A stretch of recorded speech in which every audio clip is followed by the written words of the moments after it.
Week 118, going to go over my plan for the week. Kind of had 3 weeks getting back to training, and then this fourth week I'm actually going to take a rest week. Looking back at like what my TSS has been, what my hours have been, it's like I've been doing nothing. I've hardly been training at all, but last week, especially at the start of the week, I was feeling like a little bit tired, and at the end of the day my body isn't used to my historical training of 700-800 TSS for multiple weeks in a row.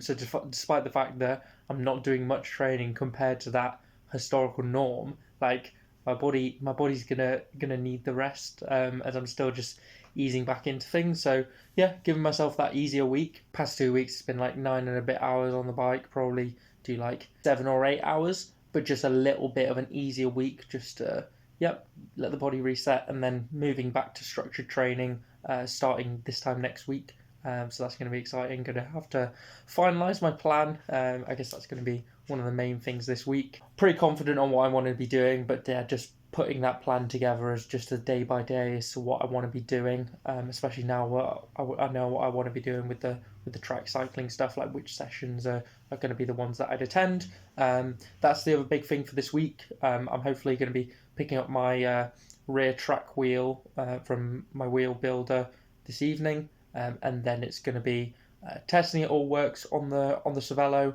and then so long as everything Gucci with that, then I'll just be stripping off the group set and the brakes, and it'll be a fully fledged track bike. As long as that's all good, there's a drop-in session on Thursday at Derby that I'd be keen on going to. So riding the TT bike on the track for the first time.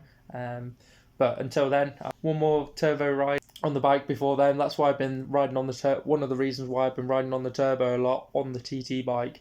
I've been playing around with the position a little bit, but getting used to that position again, because it's quite different from the Trinity. And especially I've got the saddle quite a lot further back because of UCI regulations. You have to have it 5 centimeters behind the bottom bracket. And I've changed the saddle to the ISM, which means I can sit further forward on the saddle, which kind of negates the fact that the saddle is slammed so far back, but it still takes some getting used to. And yeah, that's one of the reasons why I've been wanting to spend some good time in TT position, because once it's converted into a track bike, I'd either be able to ride it on the track or on the rollers, and you're just not able to get that same amount of time in the saddle. That's been worthwhile, and like I say, I'll do my last ride on the turbo today. I actually changed the extensions last night, so drop them even further. I felt like they're already pretty aggressive. It's probably 2 centimeters lower than what I had on my Trinity, but I'm just playing around with what that feels like. So I'd had it at 1 centimeter lower for the last week and a half maybe. It's doable, but if there's no aerodynamic advantage and you're producing less power, then obviously it's not worth it. But I'm only going to be able to find that out once I do some track testing and use my time on the track to basically do some aerodynamic testing as well as the training sessions. That's going to be really interesting. Just playing around with the different stack heights on the front, seeing if lower it is more aerodynamic, and if there is a energy cost to that. Exciting stuff. That's my priority this week, just finalising my training, but getting this Cervelo P3 converted into the track bike and making sure that's all running swimmingly. So yeah, really looking forward to that. Should be good.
collected my Cervelo from bike shop, so I'd done all the work to basically remove the group set from the bike, but then I had the derailleur still on, plus the Di2 cables that come from the front junction box, and then the battery and the other junction box, which were somewhere in the frame. I did not have the BSA bottom bracket removal tool to get rid of my Shimano threaded bottom bracket, so I was like, I'll just pop down to the local bike shop, have him remove the bottom bracket, get the battery, but apparently it was a bit more of a faff. The different parts were in different multiple places inside the frame. Took him about an hour, he said, but he's sorted it all now. So yeah, bike is pretty much good to go for being a full-on track bike. So I'll hopefully get to Derby on Monday and get my first session on the boards on the TT bike. Super exciting. He was saying it'll be like a Graham. I was explaining what my plan is for the British Track Champs, and he was like, it'll be a Graham Obree story. I'm like, yeah, not quite, but yeah, should be good regardless. Really looking forward to it. Yeah, it's gonna be a really fun winter, preparing towards these championships. Also came up with the genius idea last night of using my hip thrust pad on the top tube, so that my base bars, when they twist and they end up smashing into the top tube, they don't actually damage it, because that's happened a few too many times, I'll be honest. But I thought of it last night. Do I have a pool noodle that I can use to protect it? And I'm like, could you use that hip thrust pad? And Rob was like, that's bloody brilliant. Is that a specially made thing? And I was like, nah, I just came up with it last night.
Successfully converted the Cervelo into a track bike, weighs 7.3 kilos now, the lightest bike I've ever had. Yeah, pretty cool if I do say so.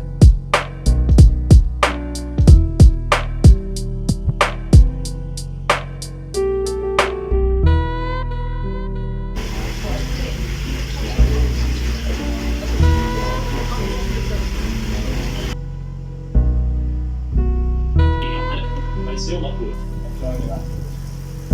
Right, good. They don't have a frame without, so they couldn't get the Dremel out of cold.